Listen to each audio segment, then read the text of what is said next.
Hey guys, welcome back to the channel.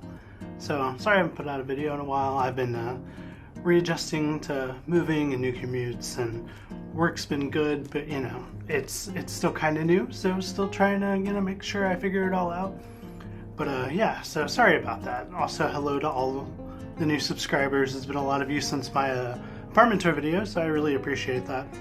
It's raining today, which it is rainy season here in Tokyo, so it is a little bit darker in my apartment, but we're just gonna go with it.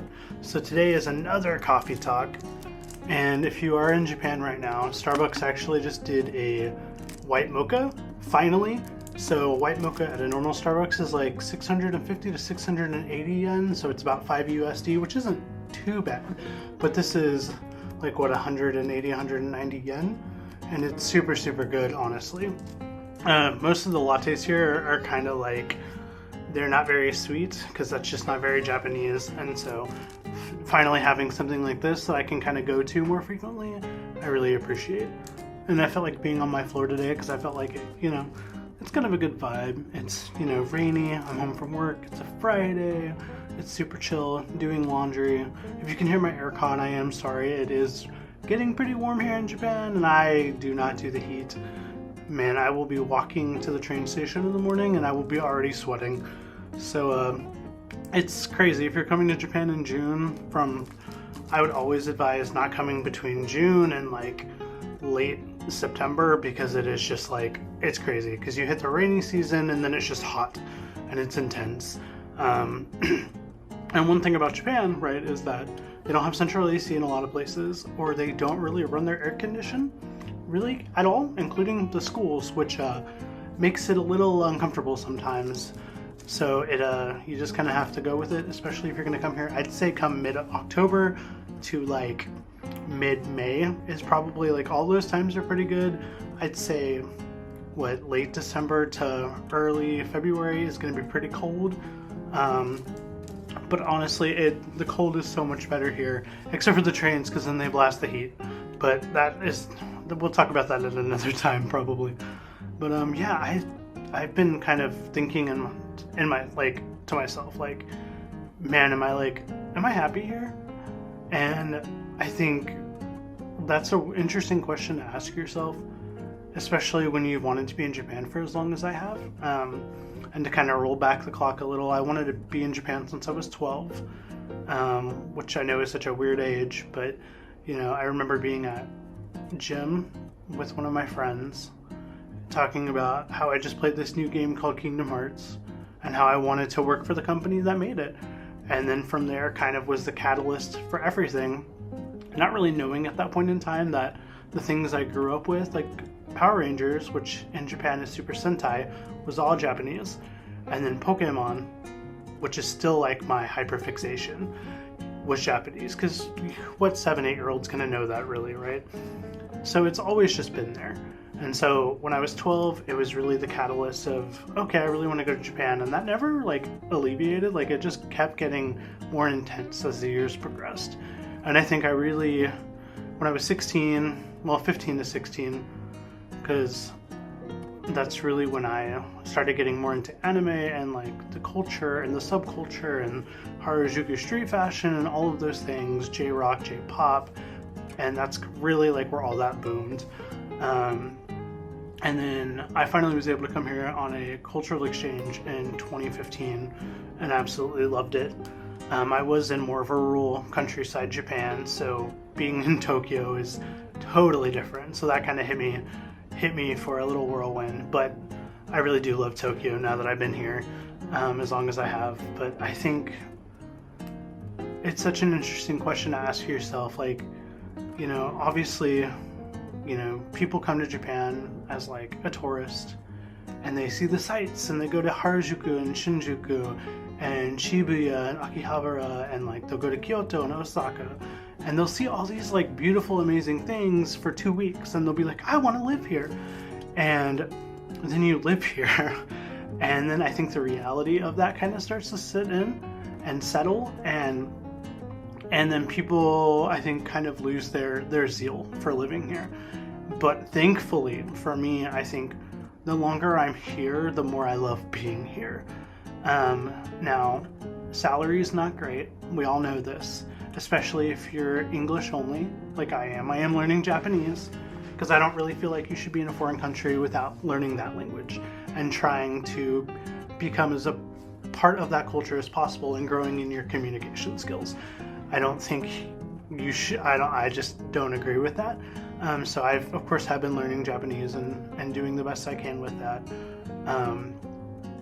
But I think, honestly, if you're going to be an English teacher, I think it's really important. It is a good foot in the door here in Japan if you want to go beyond that, right? So if you want to get to Japan because you love Japan and kind of test the waters, I think that's fine.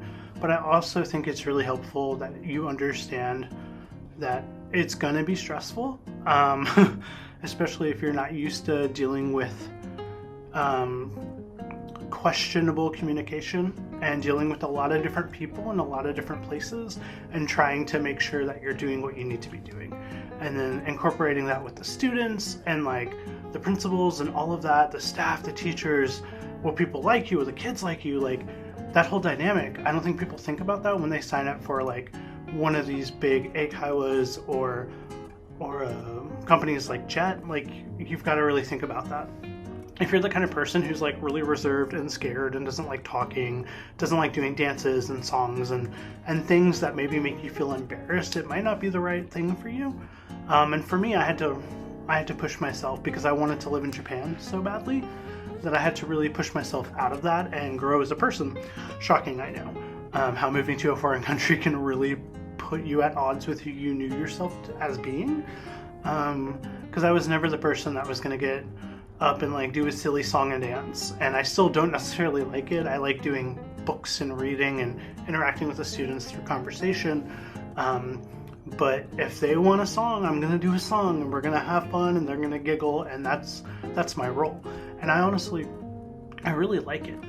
And so I think, thinking about, man, am I happy? Like, my first 2 jobs here were not fantastic, and I don't want to really go into that too deep, because I want to keep this positive, and I also don't want to get in trouble from my previous companies or future companies seeing this video, But this company that I'm with right now, I absolutely love. They communicate well. The schools I'm at are just amazing. My kids are fantastic. And I go to school and I smile and I laugh and I have fun. The kids learn, I grow, they grow. And so I don't wake up in the morning like dreading going to work, which is so different than my life back in the US. I literally was agonizing over the workday. And in Japan, it's like, yeah, I have to wake up and like get on the train, and it's usually busy, and I don't always have a seat because that is Tokyo. If you think you're gonna have a seat at 7 a.m. on a Monday, good luck. It doesn't matter where you live, you probably won't. But I think, when I get to school and I see my kids and it's like, ohayou gozaimasu, good morning, and they're like, good morning, Mato sensei, and I'm just like, it's one of those things where it's just like, I can't believe I get to be a sensei. Now, sensei just means teacher, but I don't know, as someone who grew up in anime culture, like, sensei is just like the top of the top, right? Like, I am a top of the top. Like, I am the person in school who speaks English. I am the ego sensei. And so that's just really cool. And I don't want to take that for granted, because I know a lot of people would love to be in this situation. And I was with one of my friends over the last weekend, and we were at Ikebukuro at the top of the observation, and we were looking out at the whole city. And I was just like, man, like, I don't know why I'm crying. Oh my gosh. But we were looking there, and I was like, dude, like 12-year-old me made it. And I think that is like the power of not giving up on yourself, giving up on your dreams. And my life situation was not easy. And so the fact that I'm here in Japan doing this thing as well as I can, right? That's a big deal. And so I'm thankful for that. And, I'm thankful that I live in a country that, where I have health insurance, I have good transportation, my bills are affordable, food is healthy. I mentioned this in previous videos, I don't feel constantly sick every time I eat. Like, I can eat food and feel fine, and like, that is such a blessing. So yeah, I need coffee because this is a coffee video, but give me a sec. Dude, if you're in Japan, come get a white mocha at Starbucks, but like a konbini. They're at 7-Eleven specifically, but I digress.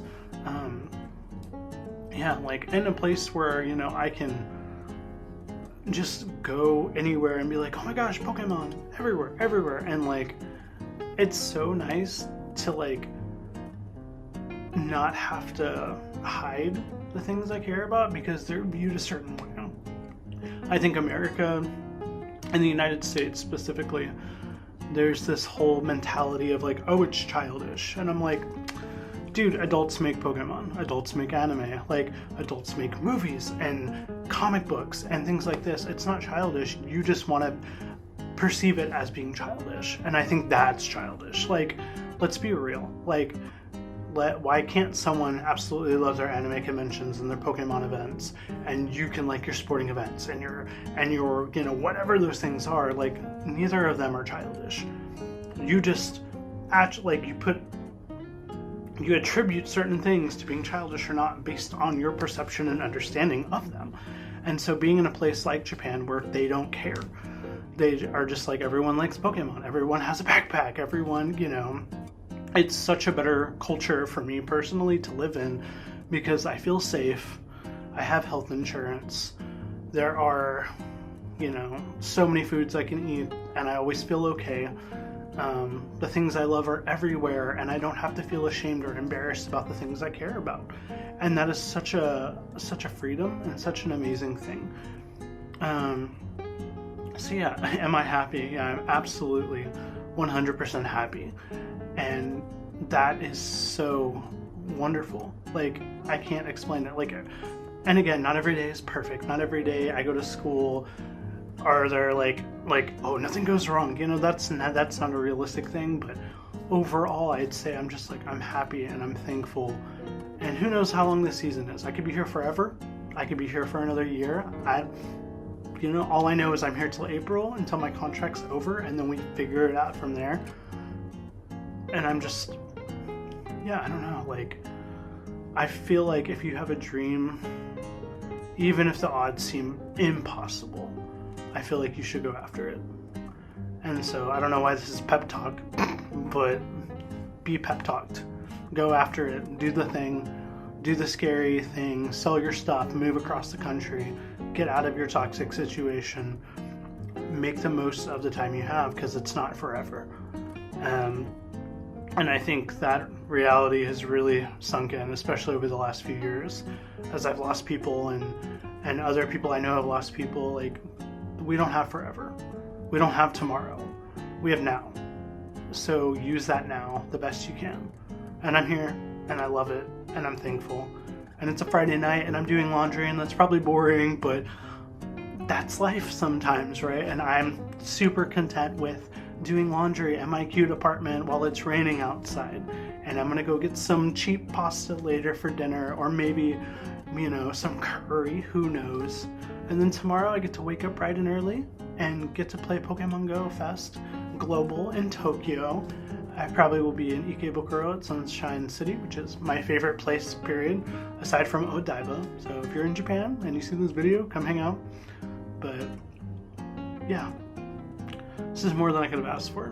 You know, I have a great job, an amazing apartment. I love the city I'm in. I have great friends here in Japan, which I know a lot of people say Japan and Tokyo specifically can feel lonely, and I just am thankful that I've avoided that the whole time, because I knew it was going to be important for my survival to be like, okay, we're making friends now, let's do the thing that's super awkward. But yeah, I have some pretty good friends that I get to see pretty regularly, so, you know, that loneliness hasn't been able to sink in.